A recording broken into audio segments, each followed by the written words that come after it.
Bem-vinda, bem-vindo, bem-vinde a mais um Fórum Sindical, um programa da Inicia Fórum, em parceria com os sindicatos petroleiros Norte Fluminense. Hoje a gente tem um convidado de honra, assim, daqueles que bate no afeto, né? O Gilberto Carvalho faz parte da minha formação política, faz parte do sujeito social que eu sou, né? Eu acho que ele é uma das grandes figuras do Partido dos Trabalhadores, e a gente trouxe o Gilberto para conversar um pouquinho. A gente está em pré-ano eleitoral, né? Já vamos começar 2024, já é campanha e tal. E nós precisamos falar de militância, a gente precisa falar de formação política, de educação popular, que não seja só nos anos eleitorais, né? Como é que a gente consegue competir com o fascismo, competir com uma entrada nas periferias que não é mais da onde uma pessoa nascida na periferia, formada em comunidade base, né? Não é mais isso. Então, como é que a gente faz essa disputa? Como é que a gente disputa a classe trabalhadora, né, para que ela apoie, para que ela construa projetos políticos que a beneficiem e não que tire mais direitos? Então, vai ser um pouco esse papo. O Gilberto hoje está na Secretaria Nacional de Economia Solidária. A gente vai conversar um pouquinho sobre isso e vamos falar de, sim, como é que a gente vira uma militância ativa, uma militância que disputa, de fato, a consciência da classe trabalhadora. Eu vou chamar já, porque a gente está com um tempinho curto, vou chamar meus convidados para a tela. Eu trouxe o Julian Rodrigues para essa bancada. O Julian Rodrigues está lá na coordenação da formação da Perseu Abramo. Tudo bem, Julian? Tudo bem. Bom dia, Flor, bom dia, Teseu, bom dia a todos. Bom, Gilberto.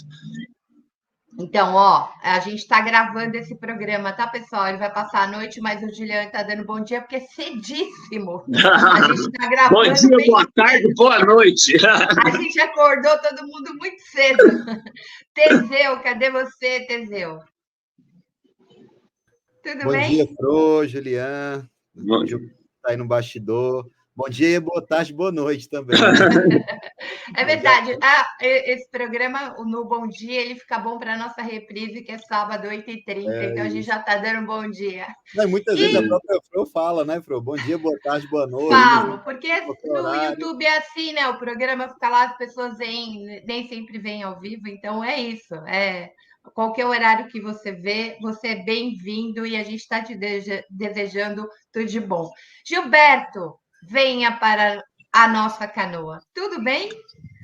Tudo bem, Fro. Eu agradeço muito esse convite. Quero cumprimentar com muito carinho você, o Julian, o Teseu e todos aqueles que vão nos acompanhar nessa conversa que nós vamos ter agora. Estou absolutamente à disposição de vocês. Tenho o maior respeito pela revista Fórum Sindical, e estou à disposição com muito prazer, de verdade.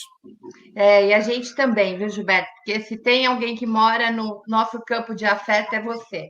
Toda vez que você fala, e fala com muita consistência, a gente fica muito feliz, porque eu me sinto muito representada nas suas falas. Então, eu queria começar por aí. Recentemente, você estava num evento da Igreja Católica e você colocou uma questão que é claríssima, né? A gente está com um governo muito difícil, a gente está que é um governo de coalizão, a gente tem um Congresso muito neoliberal, a gente tem que dizer com todas as letras, não é um Congresso que fica achacando o tempo inteiro. E a gente precisa, para governabilidade, e mais que governabilidade, né, para efetivamente reconstruir esse país, a gente precisa de apoio popular, a gente precisa de rua, a gente precisa dos trabalhadores mobilizados, entendendo que para reconquistar direitos, para avançar, a gente precisa fazer pressão, porque a direita está fazendo pressão lá dentro.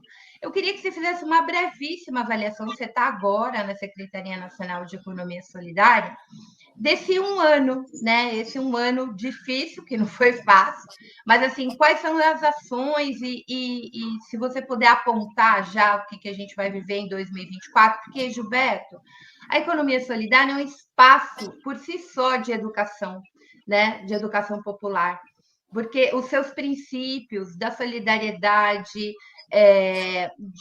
de um consumo consciente, da preservação do meio ambiente, do cooperativismo, enfim, tudo isso tem a ver com essa sociedade que a gente quer criar e que a educação popular favorece.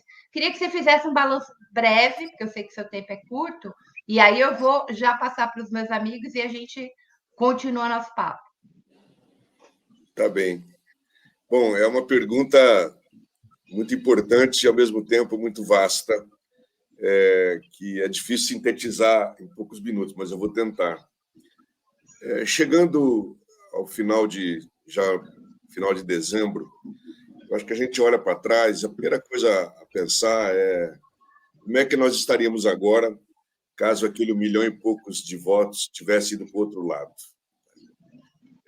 Não preciso nem falar muito sobre isso, a tragédia que seria o país. Primeiro, então, a primeira coisa é celebrar, digamos, essa vitória que interrompe o ciclo do golpe, que só ia se aprofundando cada vez mais. E, ao mesmo tempo, dar-se conta de que é uma vitória bastante relativa, porque ela tem, primeiro, uma restrição, ela só se deu no executivo. No legislativo, nós fomos tremendamente derrotados e herdamos da eleição um parlamento que, além de termos minoria, é um parlamento com outra qualidade. O parlamento pós orçamento secreto e emendas obrigatórias tem outra postura, outro comportamento, outra forma de poder e de pressão. E lembrar também que foi uma vitória muito dependente do Lula, né? A militância foi super importante, a garra da militância, as alianças foram importantes, mas qualquer que fosse o outro candidato, a gente teria perdido essa eleição. Portanto, é tempo de comemorar, mas é tempo também de ter juízo, né? Eu vi agora há pouco uma pesquisa que diz que 90% dos eleitores de 2022 não se arrependem do voto, seja em Lula ou seja em Bolsonaro. Ou seja, há uma divisão na sociedade brasileira arraigada como nunca. Esse é um dado muito importante a considerar, que foi estabelecido no Brasil foram estabelecidas as raízes de um novo jeito de pensar e de se comportar na vida, que nós estamos chamando de neofascismo, ou seja, como quisermos, que é esse fanatismo, essa irracionalidade, o negacionismo, que veio para ficar. Pois bem, se nos tempos passados era importante disputar a sociedade, quando não havia esse fanatismo e essa radicalização, agora muito mais. Ou seja, a vitória eleitoral que nós celebramos precisa ser consolidada como uma vitória política e ideológica, num processo difícil que nós vamos analisar aqui nesse programa, lembrando que essa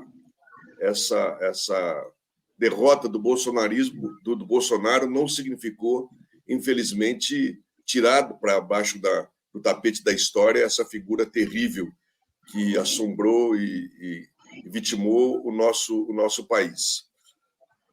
Se, na vez passada que governamos, nos 3 governos e meio que nós tivemos, sofremos um golpe e não houve reação popular massiva contra esse golpe, agora a situação é muito mais complexa. Eu tenho dito, quase como um mantra, que governar não é apenas fazer as obras de infraestrutura, implantar uma política econômica, políticas sociais e etc. Hoje, governar, mais do que nunca, é também, para nosso ponto de vista, reforçar o polo dos trabalhadores dentro da luta de classe. É conseguir fazer com que a sociedade tenha uma informação clara do que está se passando, que é um desafio brutal em tempos de redes sociais e da mídia, que continua a mesma de sempre. Segundo, um processo de educação popular, de estímulo à organização popular, portanto, reforço aos movimentos sociais existentes, mas também novas formas de organização popular que permitam, de fato, uma autoconsciência do que significa o nosso projeto e, por consequência, a defesa desse projeto. Eu tenho sempre dito, o lado de lá, não temos que perguntar se vai ou não tentar um golpe. Tem que perguntar quando. Qual é o momento em que eles sentirem condições de correlação de forças para aplicar o golpe, que na prática ocorre quase todo dia com a sabotagem que nós vivemos no Congresso Nacional. Com a maior arrogância, se derruba vetos, se mudam políticas, se constrange o governo de uma maneira inédita nesse país. Então, Fro, é o seguinte, a gente celebra não só a vitória, como esse ano. Por quê? Porque foi um ano de reconstrução. Eu estou lá, com muita alegria, aliás, na Secretaria Nacional de Economia Popular e Solidária, junto com o meu querido ministro Marinho, uma equipe pequena que está tentando retomar a economia solidária. Encontramos terra arrasada. Eles extinguiram com crueldade as políticas sociais mais importantes que nós tínhamos, mas extinguiram e arrebentaram também com as estruturas, com as ferramentas que permitiam essas políticas. Então, esse ano foi um ano de ir atrás de arquivo, de ir atrás de gente, tentar remontar a equipe, fazer contatos, recriar as redes no país. Graças a Deus, nós conseguimos relançar todas as políticas sociais dos governos passados que eles tinham acabado. Só isso demanda um trabalho muito grande. E não significa que essas políticas sociais já estejam dando resultados. Há um tempo de mora, há um tempo em que o projeto vai ter que ser... Eu espero que esse ano agora seja um ano muito melhor do ponto de vista dos resultados do que o primeiro ano, por conta dessa necessidade da maturação dos projetos. Segundo, nós recompomos, nesse ano, o ambiente político, cultural no país. É um governo que provocava todo dia uma crise, aquela loucura do cercadinho, as doideiras todas. Isso acabou. Temos um governo que dialoga com a sociedade, mesmo com a oposição, o ambiente político e cultural do país mudou muito, que é muito importante. As obras de infraestrutura, PAC, etc., já foram retomadas, estas até com bastante velocidade. E do ponto de vista das relações internacionais, do lugar do Brasil no mundo, nem preciso falar, né? De um país desprezado e ridicularizado, nós nos tornamos um país respeitado, um ator muito importante na cena internacional, que se reflete também para dentro do país. Então, tudo isso aconteceu e nós celebramos. Agora, é aquela história. O que deu certo, no modo que até hoje nós trabalhamos, não significa que dará certo amanhã frente à guerra que eles já estão fazendo contra nós. Eu tenho reivindicado, e estou até mais otimista nesse final de ano, que o governo mude o seu método de governar, no sentido de que se faça um amplo e nacional processo de informação e de conscientização e de estímulo à organização da base. Depois eu vou dar detalhes um pouco do que tem ocorrido na economia solidária, mas também em outras áreas. Se não fizermos isso, se não fizermos elevar essa consciência, aí eu viro a página. Não tem perigo de dar certo. Eles voltarão e nos aplicarão de novo um golpe e nos tirarão. Na primeira curva, onde eles sentiram uma fragilidade do Lula ou de nós todos. Então, essa é a minha avaliação, que, de um lado, celebra, mas, de outro lado, tem muita preocupação. Muito bem. Teseu, entrar na roda. Então, Flor, primeiro, assim, dizer do prazer, né, de estar aqui com o Julian, com o Gilberto, com você, e a gente, dentro dessa avaliação que o Gilberto faz, né, eu tive aproveitar e parabenizar o Julian pela organização lá do encontro, né, que foi encabeçado pela pessoa Abramo, do nosso partido, há 2 finais de semana atrás, né, a gente fez lá em Brasília, uma espécie de avaliação de como será, né, o futuro, o ano que vem, o futuro a partir da eleição do ano que vem, né, eu diria que era mais ou menos isso, que ela vai ser realmente um divisor de águas, né, a disputa do projeto, a disputa da narrativa, a disputa de todas as políticas públicas que estão sendo implementadas e que a gente precisa, sim, entender o quanto é importante a gente também saber comunicar para disputar a opinião da população. Não adianta só a gente fazer. A gente fez muito nos governos anteriores, né? E não conseguiu falar, olha, é graças ao governo do PT e do presidente Lula e de todo o campo progressista que a gente está conseguindo avançar nisso.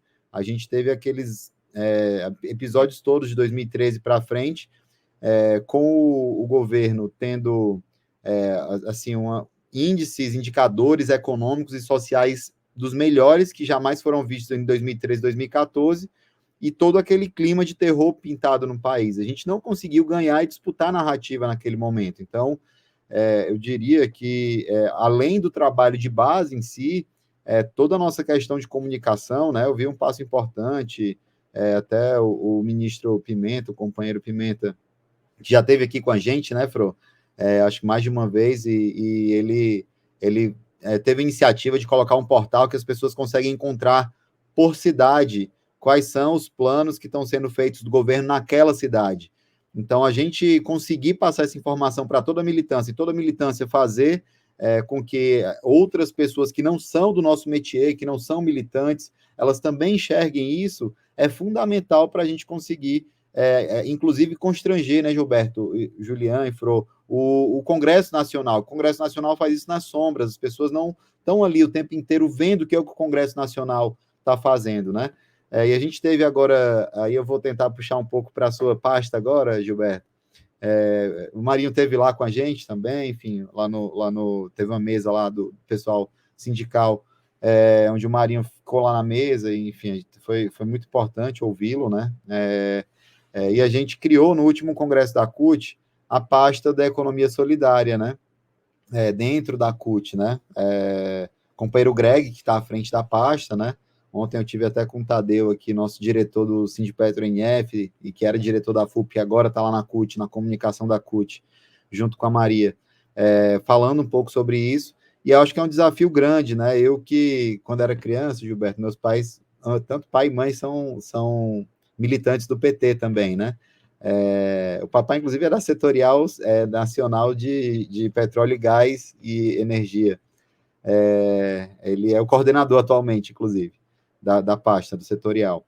E assim, a gente viu o exemplo do Banco Palmas lá no Ceará, né? Eu sou cearense, moro no Rio hoje, mas o Banco Palmas eu acho que é um ótimo exemplo em relação à economia solidária, né? E a CUT, ela tem um desafio, eu acho que grande, de conseguir fazer isso. Eu acho que não só a CUT, né? Eu acho que vai o governo também, né?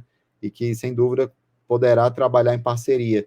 Eu queria saber como é que você está enxergando um pouco isso e o que você já trocou com o Greg, né, para poder tentar construir isso tudo e a gente conseguir evoluir. Só destacar aqui, Fro, o Gilberto fez questão de ir lá no lançamento da Frente Parlamentar em Defesa da Soberania, com o companheiro Patrus. Eu tive lá também, não consegui ficar até o final, tinha voo, enfim, tinha outras reuniões no outro dia, mas eu vi você lá, Gilberto, cumprimentei, mas naturalmente, tinha um monte de laranjinha lá, você vai lembrar, e a gente dominou o plenário, tivemos um ato na SESC no dia, e aí foi bem, mas assim, agradecer pela luta constante que você faz e que está sempre junto. Gilberto, tá fechado seu microfone.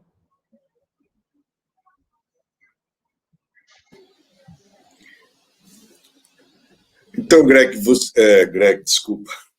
Teseu, você faz uma colocação muito importante.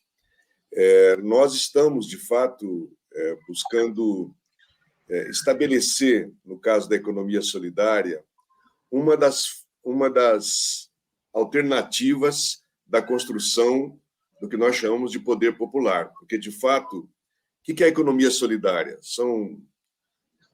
No século passado, né, nos anos 80, 90, sobretudo com a crise do emprego, do capital já, do emprego, automação, etc., o desemprego grande, com a necessidade do trabalho e renda, as pessoas foram se juntando em pequenas associações, cooperativas, as formas mais diversas de empreendimentos, né? E se deram conta de que juntos era mais fácil e mais inteligente lutar. para a sobrevivência e, junto com isso, a vivência de novos valores. O Paul Singer e mais um grupo de colaboradores dele criaram esse nome de economia solidária. Em 2003, o nosso governo instala lá no Ministério do Trabalho a Secretaria Nacional, que foi coordenada pelo nosso querido Paul Singer durante praticamente até a sua morte. E ele procurou, com essa equipe, dar força para um estímulo e uma organização da economia solidária no país.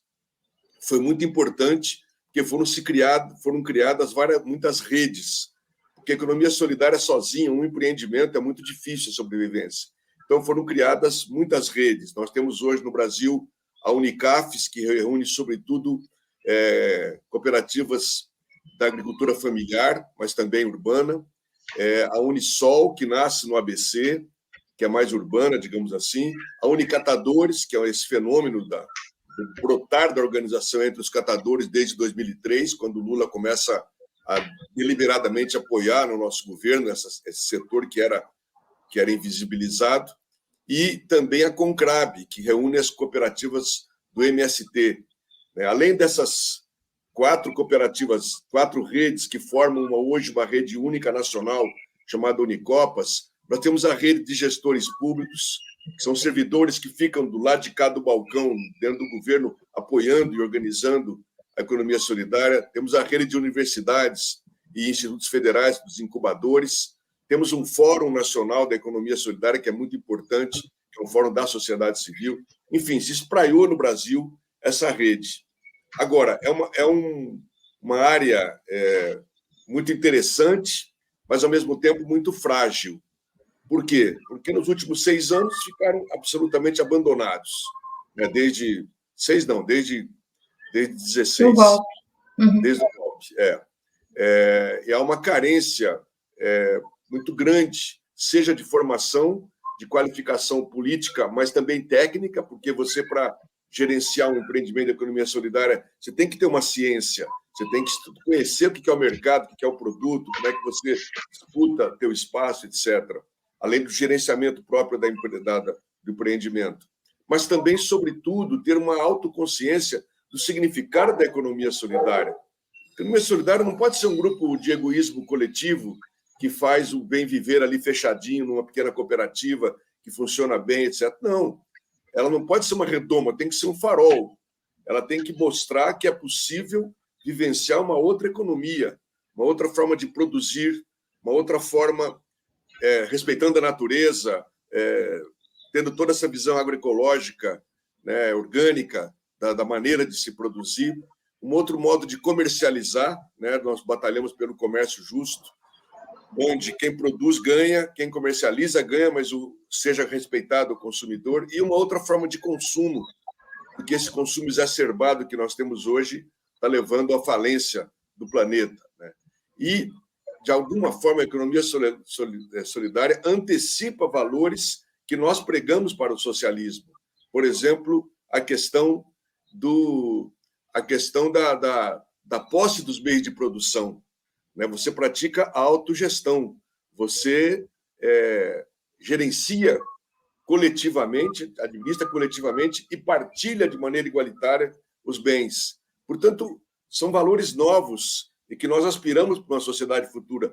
Por isso mesmo, a economia solidária, ao contrário do que é hoje, infelizmente, não pode ser um nicho, não pode ser um setorzinho lá dentro do governo. Ela tem que conseguir irradiar uma filosofia econômica, uma política econômica para todo o governo. Essa é a nossa, para todo o projeto, essa é a nossa aspiração.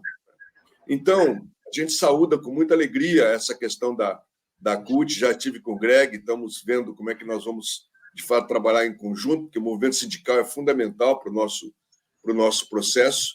E estamos para 24, depois de muitos meses de preparação, nós vamos lançar um grande programa de qualificação técnica e política, porque as coisas se cruzam, para a economia solidária, patrocinado pelo governo, naturalmente, com apoio de entidades, e, ao mesmo tempo, Teseu, nós vamos atrás, já vamos lançar editais para financiar a economia solidária. Um país que financia como financia a grande indústria, o agronegócio, enfim, todas as atividades econômicas que são excludentes, não pode deixar de financiar esses empreendimentos que, além de dar emprego, trabalho, renda digna para milhares e milhares de brasileiros, também tem essa virtude de antecipar a vivência desses valores. E, para terminar, eu diria mais do que isso. A economia solidária, sendo o farol, ela precisa dialogar com aqueles que são os principais vítimas da exclusão. Por isso, nós estamos contratando para esse ano em torno de 1.000 pessoas que serão os nossos agentes da economia solidária espalhados pelo país. Para quê? Vai ter um conjunto de Minha Casa Minha Vida, vamos ter alguém nosso lá para conversar com as pessoas, estimulando as hortas comunitárias, estimulando a questão da associação de moradores da região, informando para as pessoas de onde veio aquele recurso, daquele Minha Casa Minha Vida, mostrando que ele está vinculado a um projeto mais amplo, enfim, fazendo aquilo que nós reivindicamos, que é o processo de organização na base e de conscientização do povo. Então, estamos seguindo por aí o trabalho. Eu estou, pessoalmente, muito animado, apesar das dificuldades imensas que a gente enfrenta. Julian.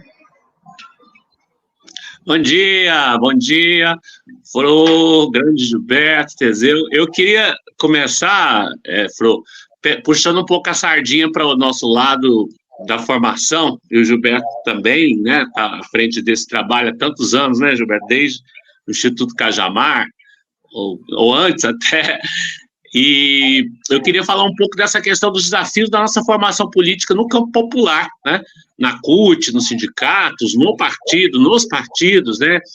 Eu estou lá na diretoria da Fundação Perseu Abramo, né, com o nosso querido Jorge Bittar, e a gente sabe das dificuldades, Gilberto, que é fazer um trabalho conjunto, né, com a Escola Nacional de Formação do PT, com a CUT, né, a FRO também já trabalhamos junto em algumas parcerias de materiais, de mandatos, de formação, FRO, né, o projeto Formigueiro, tantas coisas que a gente já trabalhou aí, né, mas eu sinto que é um desafio agora de outra natureza, Gilberto. Eu queria que você pudesse ajudar a refletir sobre isso, que tem a ver com esses nossos tempos de redes sociais, né, dessa sociabilidade nova, né, onde o trabalho perde um pouco aquela centralidade do trabalho fordista, né, do trabalho nas plataformas, nas fábricas, e esse trabalho no setor de serviços, né, nas grandes cidades, né, o trabalhador não se reconhecendo enquanto trabalhador, né, o menino ali, ele está entregando o iFood, ele acha que ele é um empreendedor porque ele tem uma moto, né, e ele é um trabalhador precarizado, né, sem CLT, né,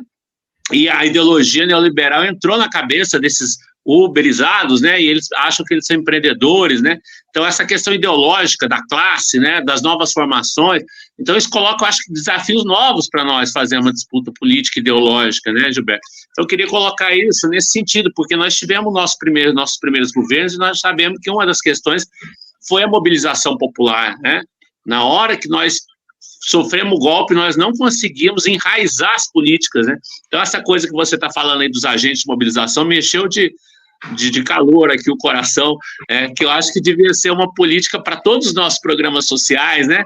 Você levar o programa social junto com a mobilização, com a conscientização, né? Um pouco a experiência que é da Bolívia, da Venezuela, de outras experiências, né? Que faz formação política junto com as políticas públicas, né?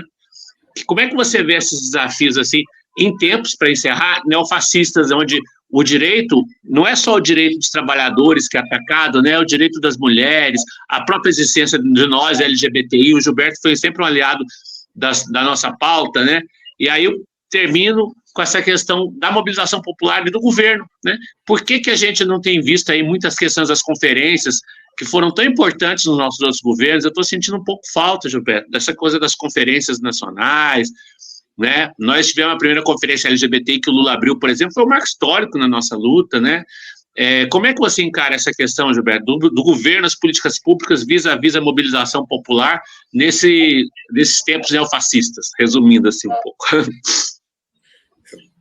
Juliana, obrigado pela tua pergunta, porque ela toca no cerne, né, dessa questão do processo de um salto de qualidade na consciência do nosso povo, sem o que nós não conseguiremos dar sustentabilidade para o nosso projeto. Eu tenho uma notícia boa para dar para vocês nesse aspecto. Depois de um tempo de preparação e tal, não é só a Senais, nós que estamos indo por esse lado, porque nós temos hoje o pessoal da saúde, uma política bastante intensa e forte de um processo de qualificação, de preparação, de formação dos chamados agentes populares de saúde. É uma convocação que se faz em todo o país, vai começar agora, não começou ainda, está em preparo, para chamar gente da sociedade civil disposta a participar dos processos de educação em saúde. Já há algumas experiências muito interessantes. Há um movimento chamado Mãos Solidárias, começou no Recife, mas está se espalhando, com origem no Movimento de Trabalhadores por Direitos e do MST, já está fazendo um trabalho de presença nas periferias, conversando a partir da saúde, mas cruzando também com a alimentação e fazendo as chamadas cozinhas comunitárias. É um projeto muito interessante, não é governamental, mas tem e vai ter cada vez mais o nosso apoio para que se espalhe. Mas o Ministério da Saúde está se preparando para fazer um processo ao longo de 4 anos de qualificar 50 mil agentes de saúde, ou seja, gente que vai estar lá na ponta trabalhando pela conscientização da saúde e da cidadania. Mas também no Ministério da Cultura, uma outra novidade importante é que foram retomados os pontos de cultura que foram tão fecundos na época Gil Juca, e que agora, além dos pontos de cultura, também vai trabalhar com agentes culturais. Uma terceira experiência também é no Ministério da Igualdade Racial, da nossa querida Aniele Franco, que também vai trabalhar com agentes desse lado. E foi interessante que essas iniciativas foram surgindo meio sem uma conversar com a outra. Em governo acontece muito isso, né? Aí nós fizemos, através da Secretaria-Geral, nós estamos fazendo um processo, amanhã mesmo temos uma reunião importante, uma unificação das perspectivas. Quer dizer, cada um vai manter as suas equipes, mas tem que conversar, porque senão lá no território vai começar a trombar um com o outro, cada um concorrendo. Não, a gente quer fazer um trabalho conjunto, massivo, nessa perspectiva. Porque você tem toda a razão, Juliana, nesse tempo, ainda mais com o agravamento da questão do neofascismo, nós temos o fenômeno de que esse neofascismo não está mais apenas nas classes médias. Todo mundo aqui já brigou em família, no seu grupo de zap, com aquele primo, aquele cunhado, que cresceu com a gente, você não consegue nem mais conversar com o cara. Mas, infelizmente, esse fenômeno desceu também nos setores que nós mais amamos, nos setores que são a razão da nossa luta, nos setores populares. Qual foi o método que eles utilizaram para isso? O uso indevido, criminoso, eu diria, das igrejas neopentecostais. Se antes nós tínhamos na periferia aliados fundamentais, que eram as comunidades de base, as pastorais sociais e tal, que nos deram duas coisas. Primeiro, o despertar para a militância a partir da fé, né, essa concepção da teologia da libertação que motivava o jovem e motivou o jovem a dar consequência à sua fé indo para a luta, mas, junto com isso, uma metodologia e uma presença periférica muito importante, né? Porque houve uma fusão muito interessante, Paulo Freire, nosso grande mestre nesse processo, de um processo de educação popular vinculado à questão do trabalho das comunidades, mas também da associação de moradores, também dos clubes de mães, também dos movimentos de direitos humanos na periferia e assim por diante. Lamentavelmente, com o trágico acordo que o Papa João Paulo II fez com o Reagan, eles acabaram atacando a teologia da libertação, retirando a igreja desse fronte. Isso nos causa um prejuízo imenso, não só à igreja, mas ao movimento social em toda a América Latina. Porque nós perdemos uma fonte de renovação e uma fonte de chamada para a periferia. Como isso se deu no mesmo momento em que nós, partidos de esquerda, movimentos de esquerda, estávamos aderindo de maneira exagerada, digamos assim, a crença na institucionalidade, né? Se antes eu lutava para ter um posto de saúde, agora eu vou lá falar com o vereador para ele conseguir para mim. Você percebe? É uma delegação típica da democracia representativa e não participativa. Nós fomos para esse caminho. Nosso partido foi perdendo, os partidos de esquerda foram perdendo, não vou generalizar aqui, mas em grande parte, essa vinculação na base e perdemos, portanto, a familiaridade e a autoridade decorrente dessa familiaridade no diálogo com os mais pobres, com os excluídos. E esse espaço foi preenchido de maneira absolutamente competente pelos neopentecostais. Eu aqui quero fazer uma ressalva. Não podemos generalizar, não podemos olhar com preconceito esse setor. Eu reivindico que a gente faça aliança com esse setor na periferia, porque, diferentemente dos pastores televisivos, dessas grandes autoridades que acabaram, infelizmente, servindo ao sistema, na periferia você vai encontrar muito pastor, muito fiel, que tem identidade com o nosso princípio. Na eleição, Julián, de 2020, eu estou curioso para saber como é que vai ser agora em 24, dos 20 mil candidatos a vereador nosso, 2.250 e poucos eram evangélicos e muitos pastores. Portanto, se nós tivermos disposição desse diálogo, de irmos à periferia, de dialogarmos, de conversarmos, né, de podermos estabelecer formas de trabalho concreto, a gente pode prosperar, a gente pode ter uma presença muito maior, porque eu insisto, essa ideologia via moralismo religioso, via um farisaísmo religioso, eu diria, ela pegou forte os excluídos. Né? Se você olhar a nossa periferia, você vai constatar isso com muita facilidade.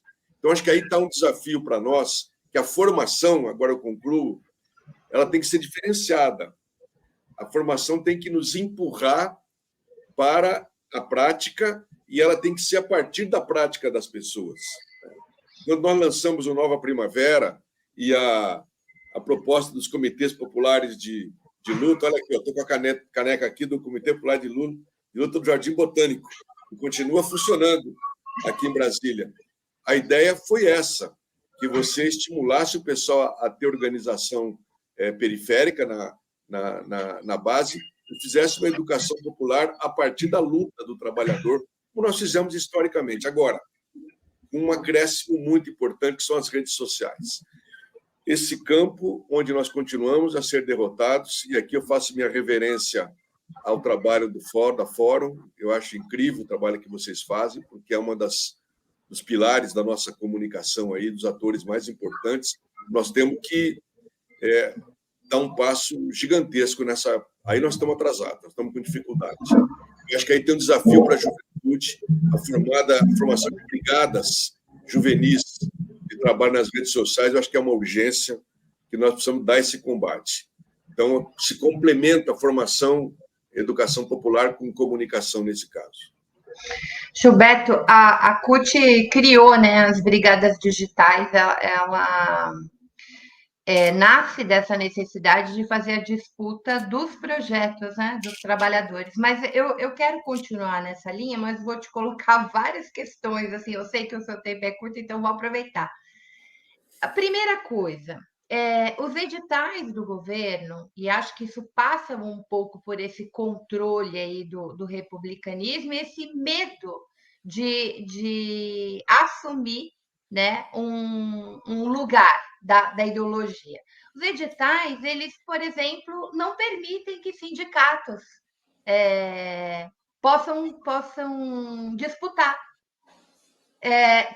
Teve vários editais que certamente a CUT conseguiria fazer belíssima formação, mas não pode disputar porque é a CUT. E é uma loucura, porque a gente é sociedade civil. Então, aí, né, eu volto a um passado recente da gente com super republicanismo, né? Às vezes não parecia um governo progressista no sentido de assumir. Não, aqui a gente tem lado, sim. Qual é o lado? É o lado do combate à fome, da defesa dos direitos humanos. E isso foi ficando tão tóxico, tão terrível, e piorou imensamente no período do Bolsonaro, que eu acho essa é uma das questões que, para mim, fica muito forte. Quando eu era uma adolescente trabalhadora, precarizada, aos 14 anos, e eu via uma manifestação do PT que virava para mim e dizia assim: você aí parado também é explorado, eu me reconhecia. Eu era mesmo, eu acordava de manhãzinha e trabalhava o dia inteiro e estudava à noite e não via o sol. Eu olhava para aquele grupo e aquele grupo me animava. Literalmente, né? De trazer a gente para esse campo da luta, da identidade. Então, essa é uma questão que eu queria que a gente refletisse. Dia 14 de dezembro, nós entrevistamos aqui no Fórum Sindical 2 chinesas, diretamente de Pequim. Feministas, a gente foi falar um pouco da condição das mulheres, né? A Ting e a Isabela Xi. Uma das coisas que me deu uma profunda inveja, Gilberto, mas uma profunda inveja, é ela dizer que 1 milhão de militantes foram para o campo para fazer o trabalho, mas assim, não é ir lá no período eleitoral, é para investigar quem não estava na escola, quem estava passando fome.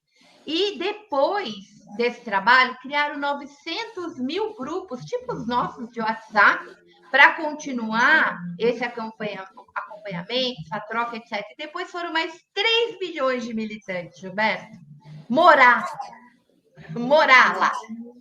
Então, hoje, para mim, o primeiro desafio é como é que nessa identidade dos partidos de esquerda, vamos falar especialmente do PT, porque todo mundo aqui nessa live tem esse berço, como a gente anima. Na formação, a gente fala da mística. Para quem nasceu na base das comunidades de base das pastorais, eu na Pastoral da Juventude, a mística tem um pouco isso, que é como você faz com que o indivíduo saia só do campo racional, mas ligue isso. A mística é conteúdo. Ela é conteúdo que te faz seguir adiante, que te anima toda. Para quem é religioso, né? Isso pode ser na comunhão, na liturgia, tal. Mas é possível fazer. Os chineses não são religiosos. Como é que anima 1 milhão de pessoas a irem para o campo, para as áreas mais difíceis? 1.800 militantes morreram nessa empreitada. E eu não estou falando disso em 49, não, estou falando disso agora. Então, assim, quando a gente olha uma China que tirou 4 Brasis da fome, a gente vê que tem um trabalho que não é do Xi Jinping, é um trabalho coletivo de uma sociedade que acredita num projeto. Então, essa é uma coisa que eu acho que a gente precisa pensar enquanto militante, né, de um partido, como é que a gente vai para o campo da formação e anima. E aí, a última coisa que eu acho que fica muito, para mim, fica muito claro. A gente faz formação, Gilberto, 24 horas por dia, todos os dias do ano. O partido, a presença do partido, ele não pode ser nas periferias só em período eleitoral. Né? Eu acho que esse é o distanciamento. Você traz isso muito bem nas suas falas. Como é que você tira uma liderança da comunidade base, leva para um governo e burocratiza essa liderança? A gente acaba matando essa liderança. E, por fim, o desafio que se tem hoje, que não era o desafio que eu vivia, porque eu trabalhava numa favela gigante, que pegou fogo da Vila Socó, perdi muitos companheiros. Eu ia fazer formação com 14, 15 anos. Eu era formadora, educadora popular com 14, 15 anos. Conversar com aqueles trabalhadores, ouvir as suas necessidades, tentar criar essas redes. Por que os evangélicos, primeiro que eles estão territorialmente dentro das periferias. Segundo, que há uma rede. As pessoas falam muito, né, dessa coisa via os malafaias da vida, mas há uma rede. O pedreiro, que faz parte da igreja, chama o ajudante, chama o pintor para fazer uma obra, né? Ajuda ao vigiar o filho, que está. Uma coisa que havia nas comunidades de base. Os adultos olhavam para nós, adolescentes, e não precisava ser nosso pai. Ele ia dizer se a gente estava fazendo coisa errada, ele ia cuidar da gente, havia esse espírito da coletividade. Então, eu estou jogando todas essas questões, eu acho que do começo lá dos editais até aqui, mas para a gente pensar dessa forma mais ampla, né? Que os desafios não é só o fake news, porque quando a gente olha o que as igrejas estão fazendo, era o que a comunidade de base, as comunidades de base faziam na final da década de 70 e 80. É exatamente o que os evangélicos fazem hoje, né? Então, assim, há uma necessidade aí do PT se renovar, da CUT essa coisa do florescer, de trazer, né, o novo e esse espírito do ânimo para a gente fazer o trabalho. Né? As pessoas precisam ter esse esperançar. Eu, todos os dias da minha vida, depois do golpe, todos os dias, eu fazia disputa política no ônibus, no supermercado, no fórum sindical, porque o meu esperançar é que a gente ia derrotar aquele fascismo, genocida, essa necropolítica. Então, como é que a gente anima essa galera? Ô, É um Fro, pouco tudo isso. Se me permite, só inserir, Gilberto, também nessa pergunta, você já responde de uma vez, o Julião, acho que eu quero ouvir também o Julián sobre isso, porque, assim, queira ou não queira, hoje a gente tem os MBL da vida, tem alguns movimentos da direita que são organizados para gerar novas lideranças, e essas lideranças, muitas ficam na base mesmo, outras não, vão para a política mesmo, partidária, para o dia a dia, né? E aqui no PT, queira ou não queira, a gente ainda tem, eu diria, uma limitação muito grande nisso, né?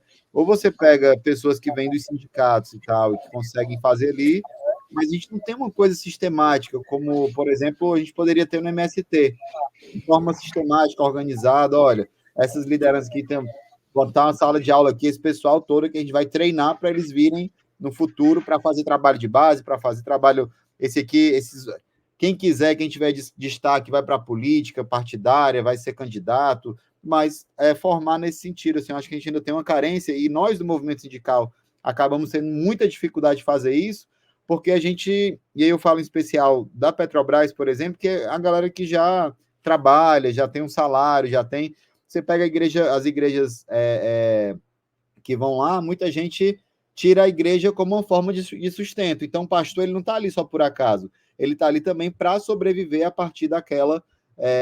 A igreja ela vira o meio de vida dele se sustentar, entendeu? E então ele acaba tendo a obrigação de fazer aquilo.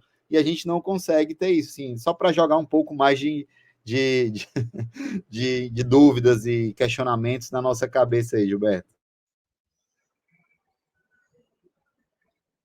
Tá fechado, Gilberto? É que é a central aí que fecha aqui. Eu fico muito feliz de ouvir essas questões de vocês, porque é importante que esse tema seja abordado, que a gente converse, porque ninguém tem solução automática. Se fosse fácil, nós tínhamos encontrado já. Nós estamos naquele período de transição em que, como diria o nosso velho Grant, o velho não morreu ainda, o novo está surgindo e está aquela... Né?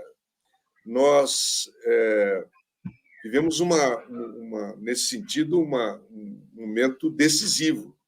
O que nós conseguimos encaminhar agora de solução para essas questões que vocês levantam vai definir muito o futuro desse país. Porque o que vocês abordam não é simplesmente ampliação de base, é o problema da disputa central, ideológica e política do país, de hegemonia. Eu sempre digo, não tem graça nenhuma a gente governar 2, 3 vezes e depois cairmos e o povo voltar à miséria que tinha antes. É uma sacanagem que a gente faz com o povo. O nosso projeto tem que ter sustentabilidade. Não que o PT precisa ficar o tempo todo no governo, não. Pelo contrário, o governo não faz bem para partido. Cria um monte de vício. Mas é importante que o projeto continue. E o projeto só continuará se essas questões que vocês estão abordando, nós conseguirmos dar uma saída e criarmos, de fato, um processo de resistência popular massiva que nos dê, paralelamente à governabilidade parlamentar, a governabilidade popular. Então, Fro e Teseu, é complexo. Né? A China, querida Fro, tem uma pequena diferença em relação a nós. Eles fizeram uma tal de revolução. né, e assumiram o poder, enquanto nós estamos apenas ocupando um pequeno espaço do aparelho de Estado. É muito importante ter essa consciência. Essa consciência é fundamental para a gente não ter ilusão de que nós podemos tudo. Podemos muito, mas não podemos tudo. E na correlação de forças que nós temos, sobretudo hoje, a nossa situação está muito complexa, está muito difícil. Eu queria dizer para vocês que o aparelho de Estado, pós-golpe e pós-Lava Jato, sobretudo, ficou pior do que era, porque o lavajatismo entrou para dentro da alma da esplanada. Então, tudo quanto é consultoria jurídica, todo o medo tomou conta. A gente está tendo muitos problemas. Ontem ainda eu participei da abertura do novo Confoco, que é a coordenação, o conselho que justamente trabalha o novo marco regulatório da relação governo-sociedade civil, MIROSC, que é justamente onde se formula as formas mais adequadas e possíveis e legalizadas dessa relação governo-sociedade civil, em que o governo passa recursos para a sociedade civil para que ela cumpra um papel que é essencial hoje, essencial em termos de cuidado do povo, né, de educação, de saúde, de assistência social e tal, mas essencial também porque é um exercício da democracia. A participação democrática não se dá apenas nas falas, nos conselhos, nas conferências, se dá também nas práticas. Quando uma organização sindical, ou uma ONG, ou uma entidade da economia solidária está realizando lá o trabalho, ela está construindo, e é justo um novo país, cuidando do povo, e é justo que ela receba do Estado para isso. Da mesma forma como o Sistema S, que recebe bilhões de reais e faz o seu trabalho a seu modo. Então, é mais do que legítimo. Então, nós temos um processo a se desenvolver, que é o seguinte: nós temos que ir ao limite, nós temos que ter ousadia. Eu concordo com vocês. Julian, as conferências e conselhos voltaram, né? Não todas ainda, mas agora esse final de ano foi uma inflação de conferência aqui em Brasília. Nós tivemos conferência do CONSEA, conferência da Juventude, conferência assistência social, conferência da saúde mental. Foi bonito, né?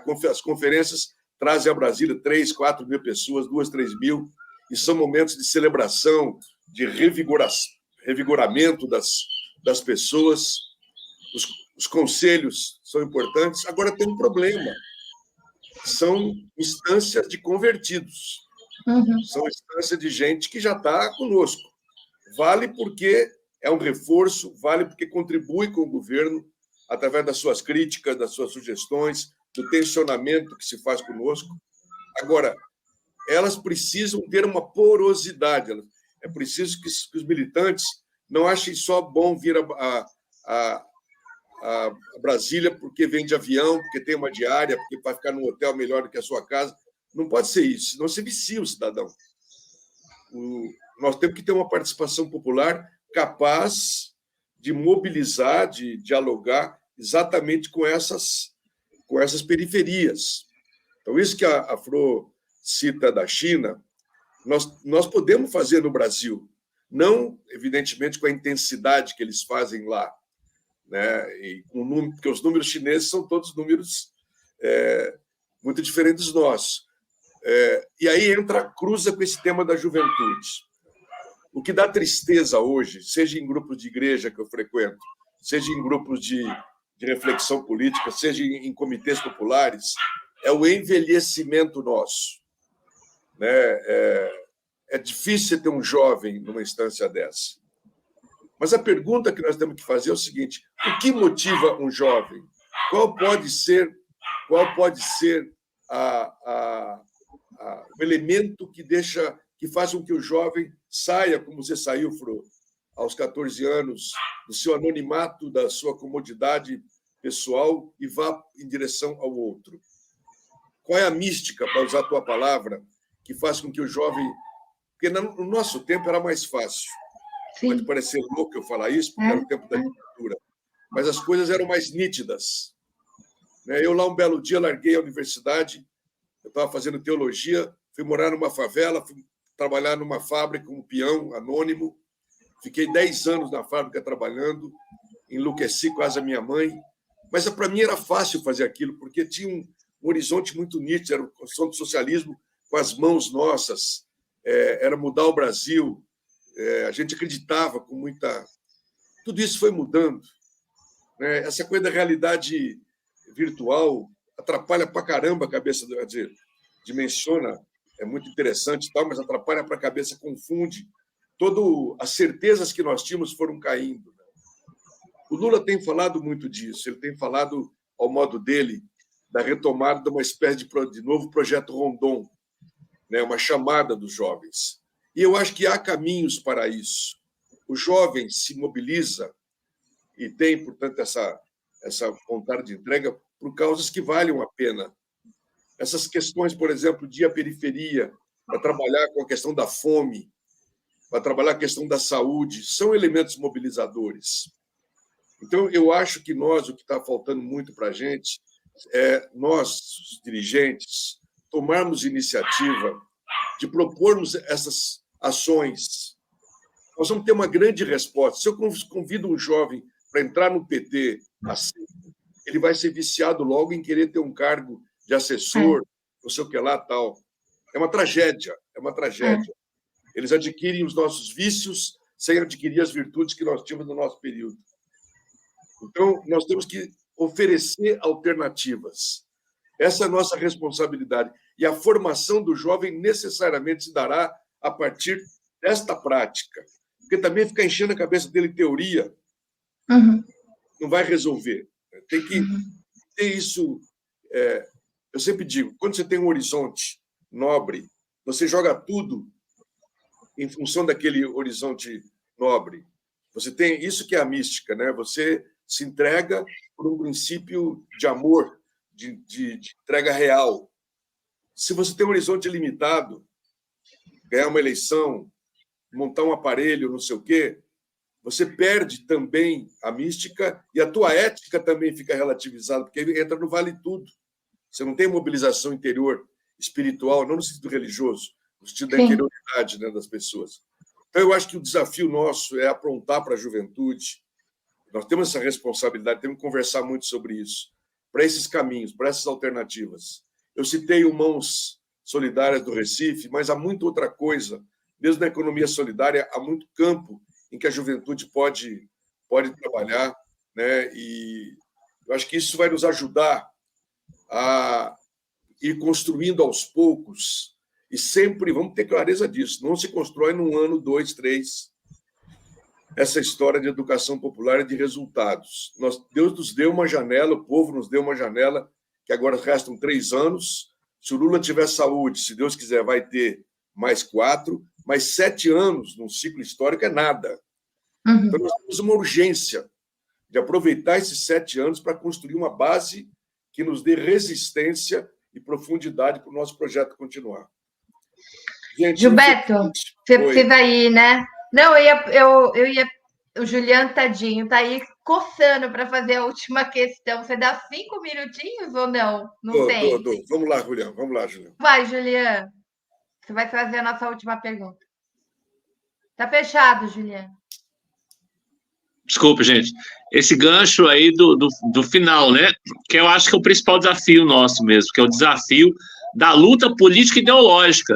Porque eu acho que diferente do que a gente fazia, como era, vamos pegar aí o pós-Constituição, o primeiro governo Lula, 2002, Fernando Henrique, a gente disputava com o liberalismo democrático, Tem hora que eu falo, gente, como a gente era feliz e não sabia, porque era Lula e Fernando Henrique,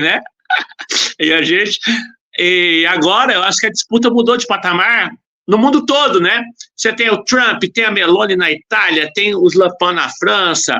Eu queria que o Gilberto fizesse um pouco essa mirada mais internacional, fazendo esse gancho. A gente viu na Argentina, nossos irmãos argentinos, eleger o Milei, quer dizer, E parece com que um movimento social fortíssimo, que é o peronismo, fortíssimo. muito maior que o nosso em termos de mobilização de massa. Com 70 anos, né?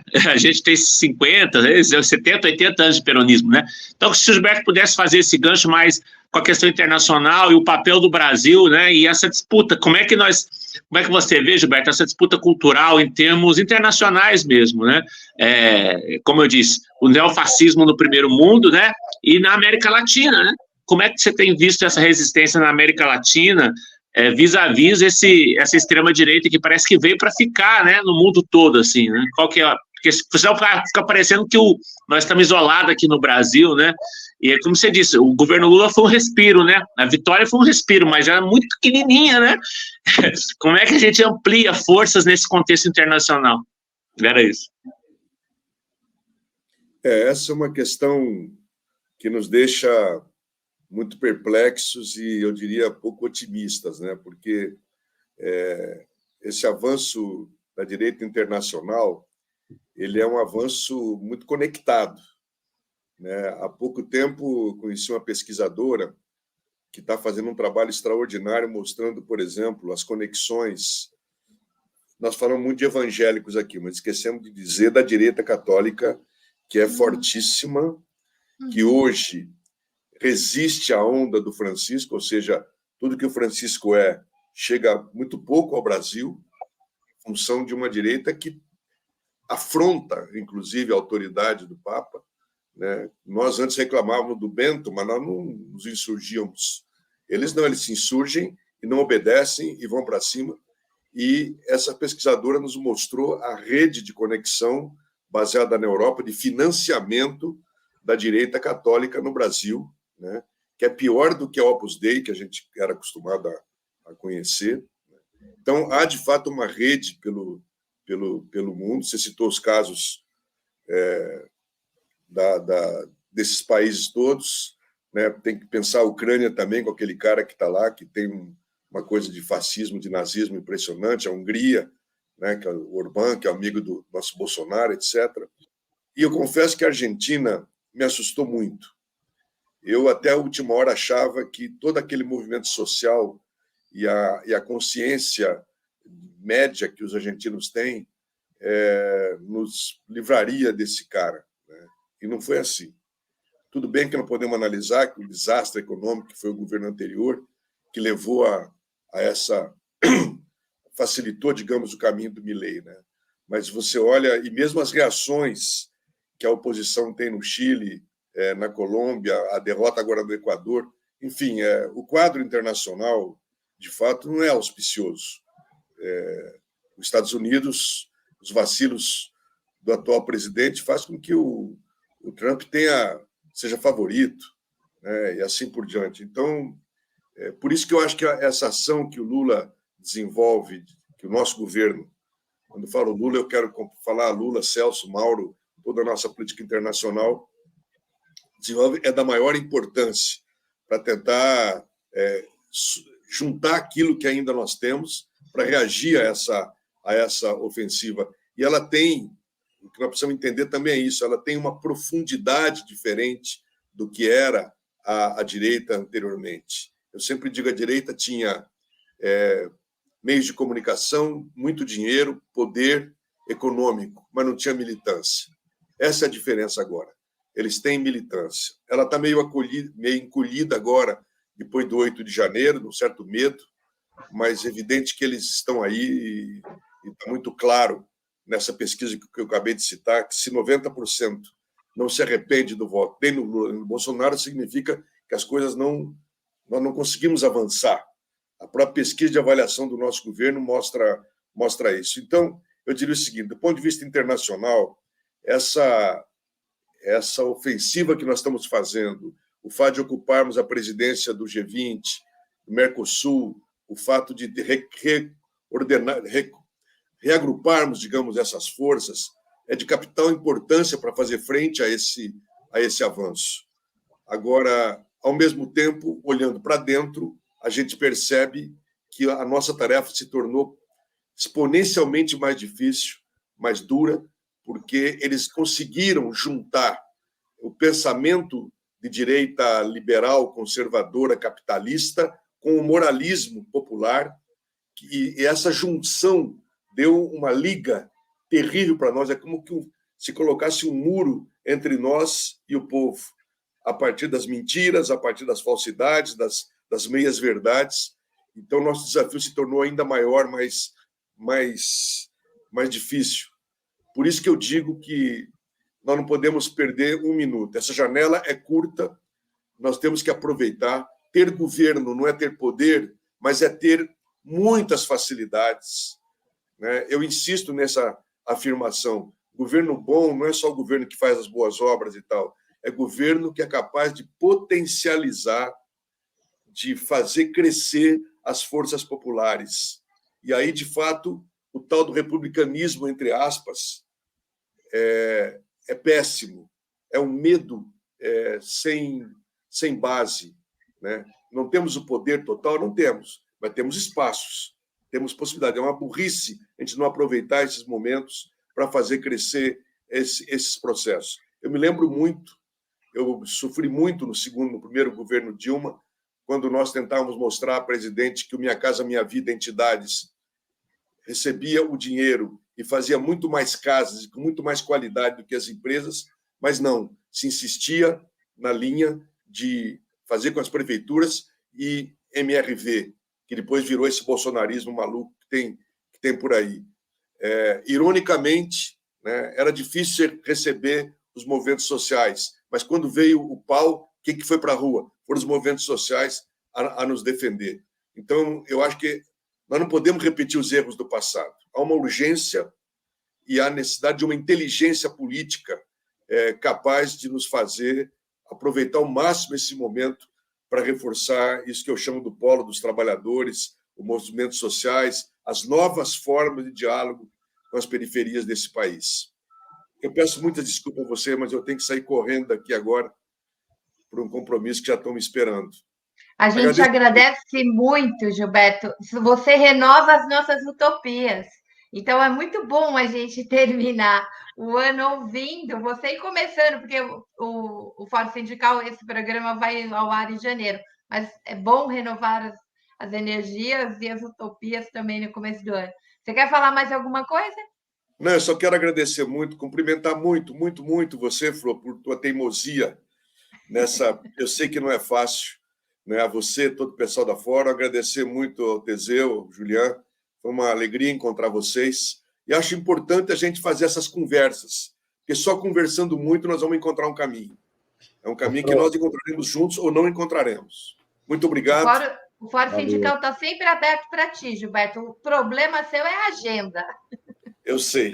Gilberto é parceiro de primeira hora da FUP também, viu? Só agradecer, Gilberto, aí, que eu sei que... Parabéns para a FUP. A FUP ainda é a nossa grande resistência e avanço. Obrigado, Teseu. Grande abraço. Tchau, Gilberto. Beijo grande. Valeu. Vamos continuar aqui, meninos. Fazer uma avaliação breve. A gente tem aí mais uns 20 minutinhos. Eu queria, Julián, que você fizesse um pouco como é que a Perseu Abramo, já vamos lá para a formação, vamos voltar para o nosso terreno. O que foi esse ano de formação e o que vocês planejaram já para janeiro até 2024, que é um ano importantíssimo, né? É o ano que a gente vai medir aí o peso do bolsonarismo nas eleições municipais e da resistência. Tá fechado, Ju? Então, Fro, desculpa.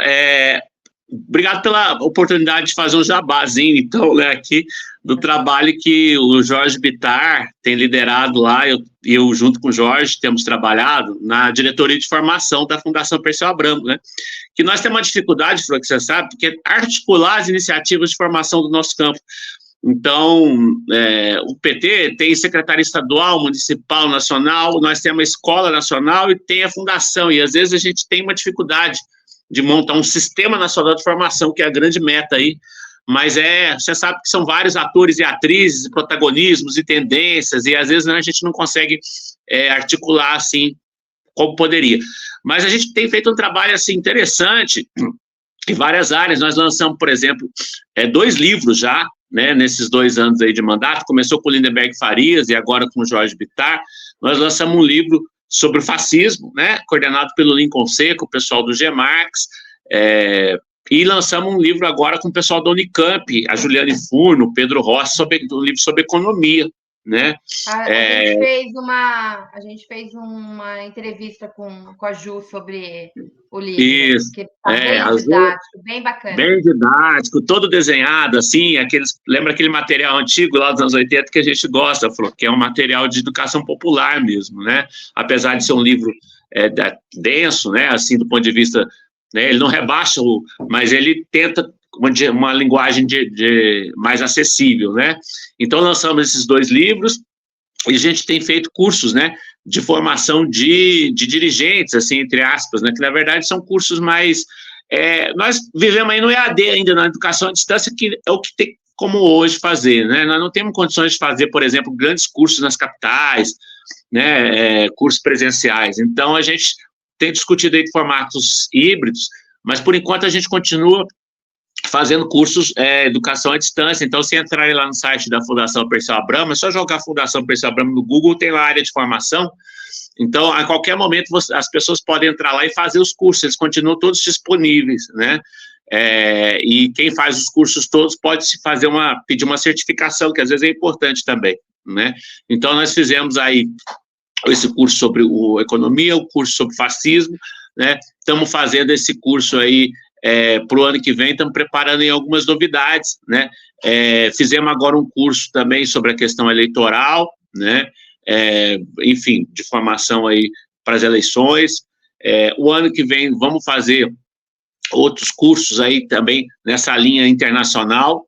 Temos pensado em fazer com o Jorge Branco, outras pessoas, um curso justamente sobre esse tema do neofascismo no mundo, né? Então, tem esse curso aí já engatilhado. E a ideia é que todo curso nosso a gente produza um material escrito que deixa um legado, né? Então a gente tem feito curso com livro e também o curso fica sempre disponível nas plataformas. Então ali, se der uma olhadinha ali, vão ver os cursos que nós já fizemos, né? Tivemos curso, por exemplo, sobre a questão dos vários movimentos sociais, movimento feminista. Fizemos um curso em parceria com a Central de Movimentos Populares, curso sobre a questão urbana, né? E talvez ainda estamos devendo um curso sobre a questão do mundo do trabalho. Vamos fazer uma parceria com a FUP, já estou fazendo. De repente, a gente fazer um curso sobre a questão do mundo do trabalho, né? Mas fizemos esse curso, movimentos populares, esse curso sobre os movimentos. Estamos pensando em fazer um curso também sobre a questão de direitos humanos, feminismo, né? Nessa linha de disputar esses valores que o fascismo tem, porque eles não discutem só as questões econômicas, né? Sobretudo eles discutem as questões que nos chamam de, eu implico quando falo pauta de costumes, né? Que não é pauta de costume, são direitos políticos, direitos civis, direitos sexuais e reprodutivos. A pauta da legalização do aborto, por exemplo, sumiu da nós, né? Enfim, então direitos sexuais e reprodutivos, direitos civis, direitos da cidadania, né, como um todo, combate ao racismo, combate à homofobia.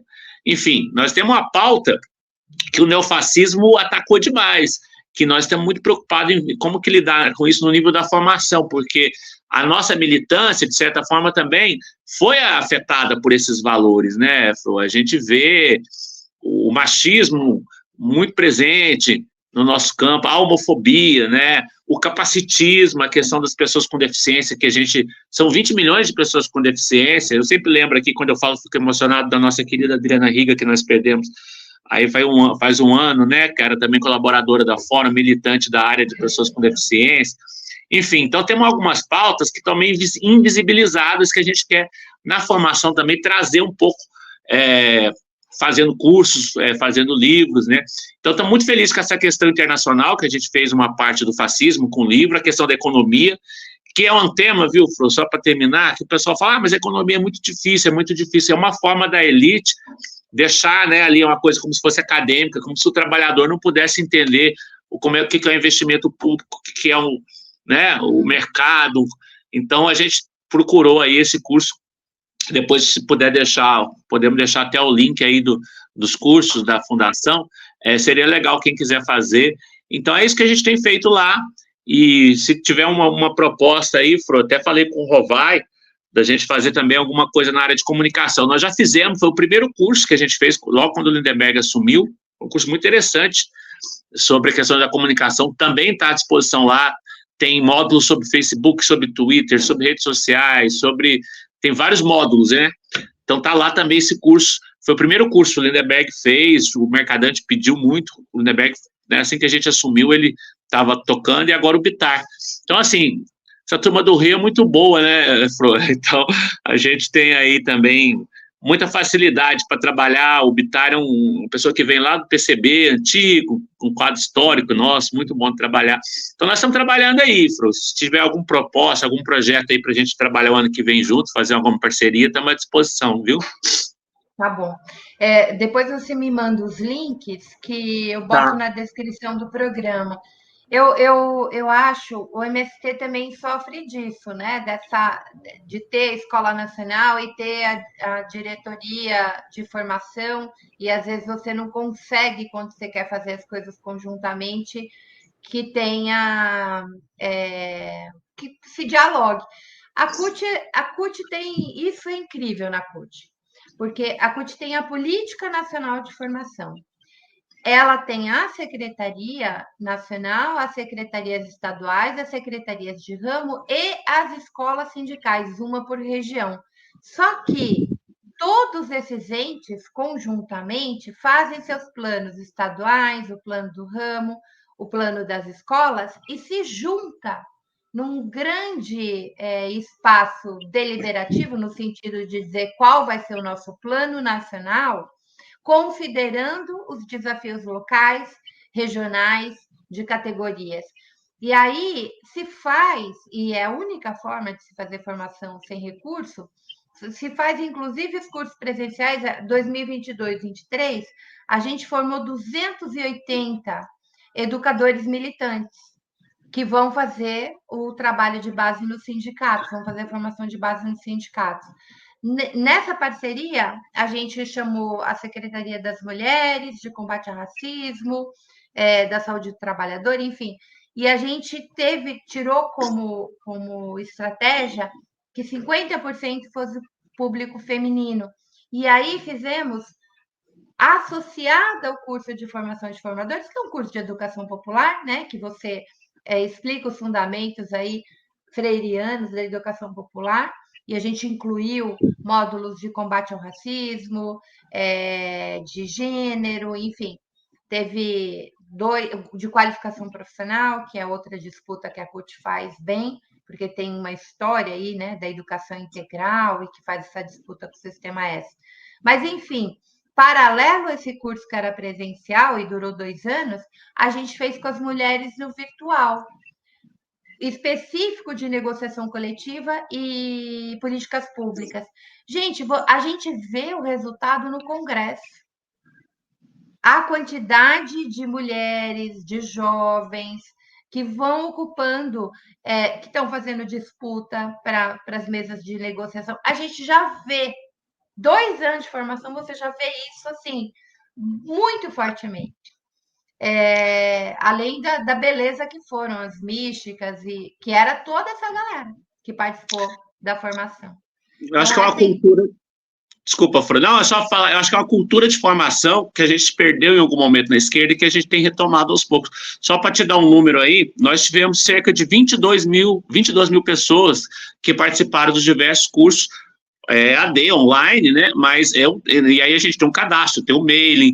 Então, de certa forma, também é uma rede que a gente acaba constituindo. Por isso que eu pensei, de repente, a gente pudesse somar esforços também nesse sentido, com a CUT, né? Inclusive, enfim, pensei alto aqui. Mas com toda certeza. Teseu? Não, assim, a Perseu Abramo, ela tem, de fato, uma gama muito grande de cursos, e não só a Perseu Abramo, né? Você vai jogando isso para o próprio PT, você joga isso para a CUT, e aí você vê, por exemplo, a iniciativa lá do ICL, né, também, que eu acho que hoje... e aí até falando muito dessa questão do mercado de trabalho, mas disputando a narrativa com a direita, né? Do mercado de trabalho, não, desculpa, do mercado financeiro, disputando a narrativa com a direita, de que o trabalhador tá ali e tal. Então, tenta explicar um pouco como é que funciona isso, o que é o risco, que é coisa que a gente não estuda por aí. Quando vem é só aquela coisa, olha, vai lá, aplica teu dinheiro de qualquer forma e alguém vai ganhar dinheiro com o nosso dinheiro. Então, você compra uma ação qualquer de uma empresa e depois, enfim, eles se juntam, baixam o valor da ação e compram a sua ação mais barata, a mesma ação que você pagou 50, ele compra por 30 lá. Então, assim, a gente tinha que tentar pensar, Juliano, eu acho que uma forma, não só de tentar concatenar todas essas ações, né, dos movimentos populares, eu acho que é natural também, cada um, a CUT, a Perseu Abramo, enfim, e a FUP tem um setor de formação, que tem alguns cursos, pega o DIEESE, então, assim, você tem muitos cursos importantes, inclusive de pós-graduação, de cursos muito bons, com pessoas muito capacitadas e que vão ajudar a fazer essa formação. Mas eu acho que a gente não consegue ainda comunicar, inclusive, a disponibilidade desses cursos para as pessoas, falar acho que tem algumas limitações nossas, que eu acho que é um desafio mesmo para a gente. Eu falo, nossa, tá, nunca fui, nem conheço a sede da Perseu Abramo, enfim, nunca fui lá, mas eu sinto como nossa também, tá? Com certeza. Então, assim, eu acho que é um desafio grande também nosso colocar como que a gente vai fazer a nossa militância, fazer esses cursos, participar, falar para a comunidade lá que mora, olha, tem curso ali, é online, você pode fazer, não tem estrutura, o Sindipetro NF, o Sindipetro Rio Grande do Sul disponibiliza lá uma sala para você fazer esse curso durante todo o período que você precisar, a CUT disponibiliza, e a gente tentar colocar essa disponibilidade para as pessoas, né, inclusive cursos com diploma, reconhecido pelo Ministério da Educação. Então, assim, não é qualquer curso, né? São muitos cursos que ajudariam, de fato, inclusive, a conseguir uma colocação melhor no mercado de trabalho e tudo mais. Então, eu acho que a gente tem um desafio grande nesse sentido e, enfim, Juliana, era para comentar isso com você, dessa angústia minha em relação a isso, mas que a gente tem que pensar e tentar destrinchar isso e pressionar a CUT, pressionar o governo, pressionar as instituições, as nossas instituições, para a gente conseguir evoluir nisso. Essa coisa da inclusão digital, nessa hora a gente vê também, viu, Fro? A gente tem uma visão errada aqui, a gente que está aqui no Sudeste, não é assim ainda, as pessoas não têm essa questão de ter internet para ficar algumas horas estudando, 2 horas, não é só questão de... Tem computador, porque ver curso em celular também é dificílimo. Que às vezes a gente tem uma visão, né, de que, por exemplo, eu estou aqui no celular porque a imagem do meu celular é melhor que a do laptop, que é velhinho, mas a gente tem um laptop, tem, né, vários, e aí não, as pessoas têm muita dificuldade, tem internet, não tem banda larga às vezes, né, ou tem uma banda larga limitadíssima, né, minutos, aquela coisa toda. Então, é só para a gente, às vezes, fica aqui meio, né, as pessoas estão todo mundo com acesso, e não é assim, isso é uma das dificuldades ainda. Ô, Julian, você não precisa sair do Sudeste, não. Em São Paulo, durante a pandemia, a gente tinha trabalhador na CUT que morava, sei lá, em Paraisópolis ou mais perto de Cotia, Taboão, tal, que não tinha internet. Na cidade de São Paulo. Por quê? Por que era uma grande luta nossa a inclusão digital? Isso é um direito, né? É um direito porque o sujeito fica fora da cidadania hoje. Fora, completamente fora. A gente viu o desgaste e o horror que foi a pandemia na educação pública. Teseu está indo, né? Agora, Juliano, deixa só o Juliano concluir, que eu interrompi. Não, era sobre isso mesmo, convidar o pessoal a conhecer lá o nosso trabalho, né, na fundação, e convidar a IFRO e o Teseu, a FUP, para a gente pensar parcerias aí. Estamos à disposição. Teseu, então, dá o seu recadinho final, que você está saindo. Você, o Julian, o Gilberto, que passou por aqui, que, sem dúvida, acho que a gente tem uma missão grande, né, de reconstruir a esperança das pessoas. A gente vê que o Brasil é outro, né, as pessoas aumentou a confiança no Brasil. Eu vi uma pesquisa esses dias, sei lá, de 50% para 76%. Não, as pessoas estão mais satisfeitas em morar no Brasil. Era uma pesquisa que falava alguma coisa... Saiu aquela tag lá, Orgulho Brasileiro. Orgulho Brasileiro. Então, assim, as pessoas estão mais ao mesmo tempo, é bem angustiante, porque a gente fala em voltar à base, nós do sindicato acaba que é a nossa obrigação voltar à base, senão a gente nem se reelege quanto dirigente sindical, né? Mas, assim, eu acho que a base, além daqui, né, a base social mesmo e toda essa formação, então, acho que a gente tem um desafio grande. Eu vi o Encontro da Juventude, né, sou muito amigo do Sorriso, né, que é o secretário nacional da Juventude, ele é aqui do Rio também, então, tem um... Assim, foi uma bonita conferência de juventude, né?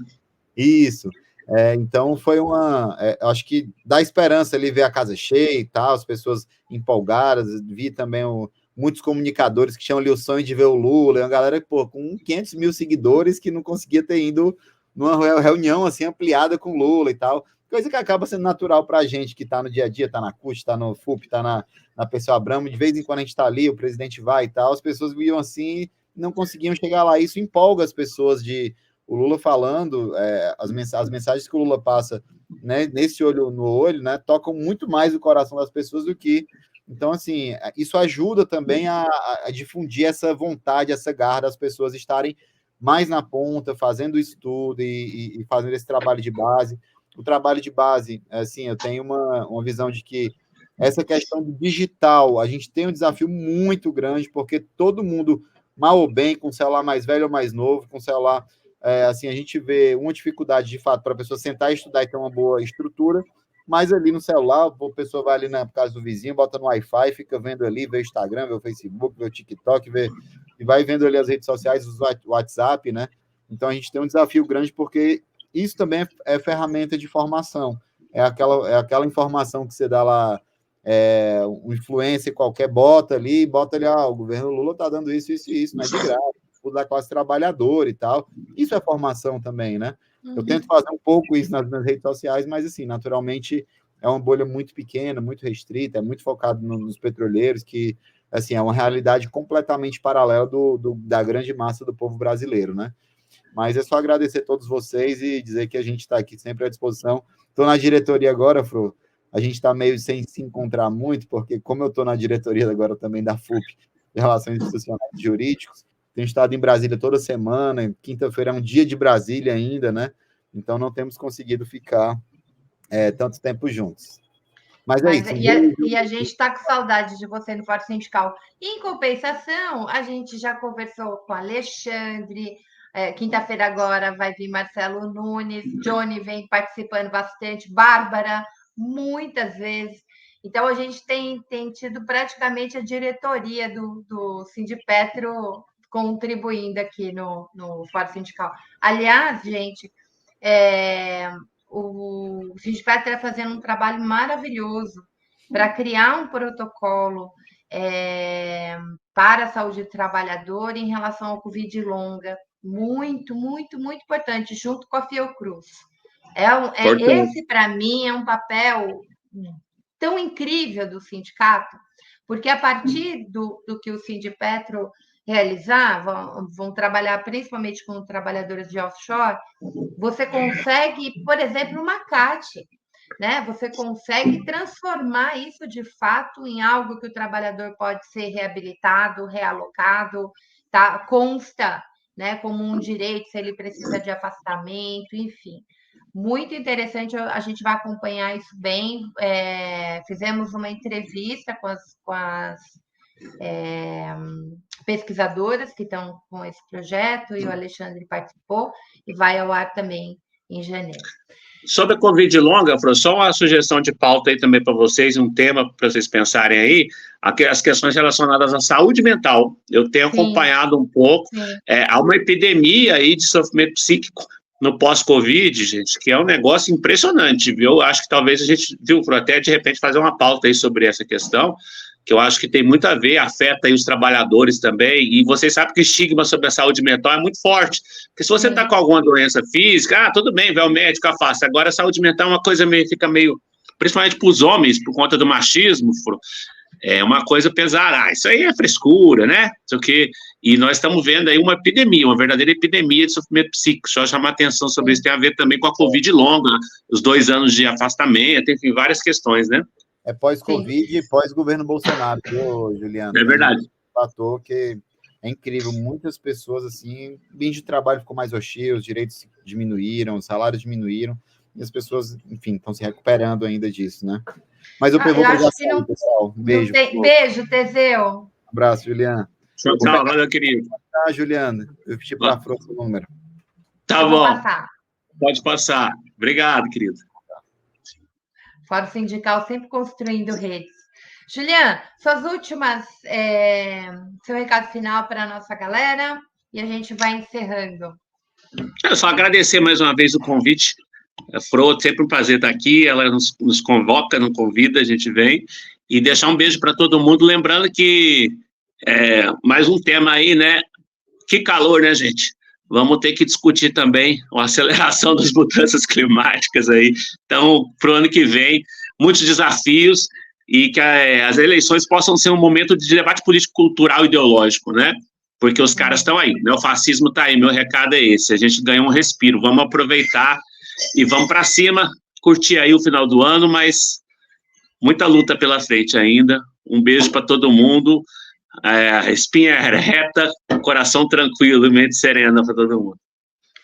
Então, tá bom. Gente, vocês que nos acompanharam, mais uma vez, esse é um programa gravado, muitas vezes a gente fala Feliz Ano Novo, etc., porque a gente está no finalzinho de dezembro, mas é verdade. A gravação em janeiro.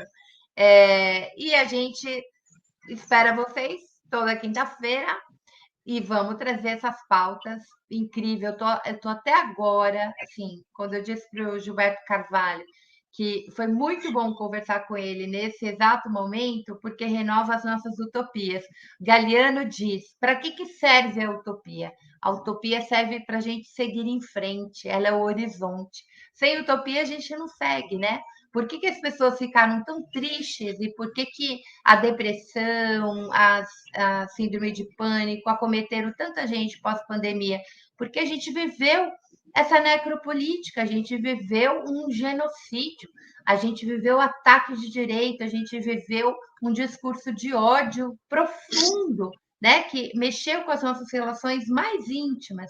Então, a gente precisa renovar, a gente precisa esperançar, e eu espero que esse programa tenha trazido um pouco desse esperançar para vocês. Beijo imenso, beijo, Juliana. Grande ano para todos. Beijo, querido. Tchau, tchau. Beijo.